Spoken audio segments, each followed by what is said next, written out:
Hello everybody, this is Alex from SoyaCincau.com and here's our first impression of the Samsung Galaxy Note 8.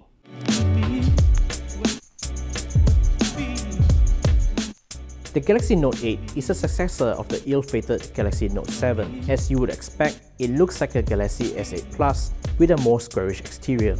And of course, it comes with an S Pen. It gets a gorgeous infinity display pushing a Quad HD Plus resolution on a 6.3-inch screen. This is just 0.1 inch larger than the Galaxy S8 Plus. You still get the same 10nm Exynos 8895 processor, while RAM is bumped up to 6GB. Onboard storage remains the same at 64GB, and you can expand this further via a microSD card. The Note 8 is just as refined as the S8. You have glass on both front and back, and it fused well together with a smooth metal frame. It could just be me, but I think the Note 8 looks better than the S8 Plus with its more squarish corners. The biggest change on the Note 8 is its new dual camera setup at the rear. Similar to the iPhone 7 Plus, it gets one camera for normal wide-angle shots and a secondary shooter for 2x optical zoom. What makes the Note 8 better is that both 12MP cameras come with optical image stabilization. This gives you steadier and sharper shots while zooming in. Apart from that, there's a new live focus mode which replaces its old selective focus.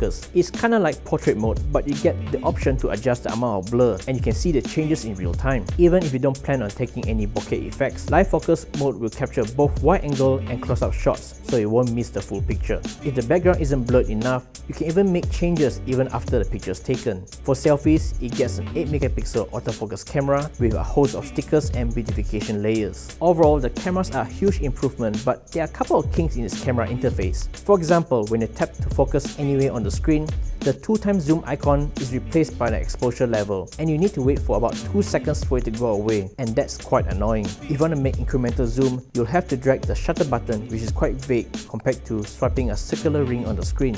Fortunately, you can still use pinch to zoom for a more precise control. Since this is just an interface issue, I think this could be easily solved through a software update. I've seen a couple of Note 8s with different camera UIs, so I guess Samsung is still trying to refine its camera app. I'm not a big fan of the camera bump, and I feel that Samsung could have done a better job on the design. The black visor isn't as elegant as compared to its current S8, and it sticks out like a sore thumb with other colors such as gold, blue and orchid grey. The good thing is that the fingerprint sensor is now further away from the camera lens, as there's a heart rate sensor separating the two. I do wish that Samsung could have introduced an on-screen fingerprint sensor, as unlocking the phone from the rear isn't really ideal. This is more apparent when you're trying to unlock the phone while it's lying flat on the table. Since this is a Note series, you can expect more productivity features that will make full use of its S Pen stylus. The Screen Memo can now support up to 100 pages and can now pin and edit your notes straight from the always-on display. You can also use the S Pen to do hover-on translations, and it now supports not just words but full sentences. To express yourself better, there's also Live Memo, which basically turns your drawings into animated GIFs. And yes, you can still turn any videos into animated GIFs in a jiffy. Multitasking on the Note 8 is made better now, as you can preset 2 apps running side by side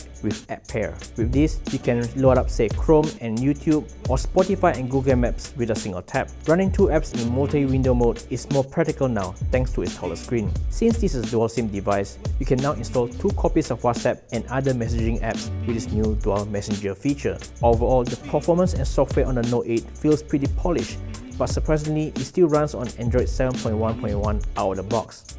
Of course, Samsung will eventually upgrade this flagship to Android 8.0 Oreo sometime in the future. Another concern for the Galaxy Note 8 is its smaller battery. With the productivity features and a larger screen, it only comes with a 3200 mAh battery. Both the Note 7 and the S8 Plus comes with a larger 3500 mAh battery, so it's quite weird that Samsung is downsizing its capacity on the latest flagship. I guess Samsung is trying to be safe to avoid any possible issues. The Galaxy Note 8 is officially priced at 3,999 ringgit in Malaysia, and it will be available for pre-order beginning 5th September. That's all for now, and these are first impressions of the Samsung Galaxy Note 8. If you like this video, give us a thumbs up and don't forget to subscribe to our YouTube channel. And if you haven't already, like us on Facebook. This is Alex from SoyaCincau.com. Thank you for watching.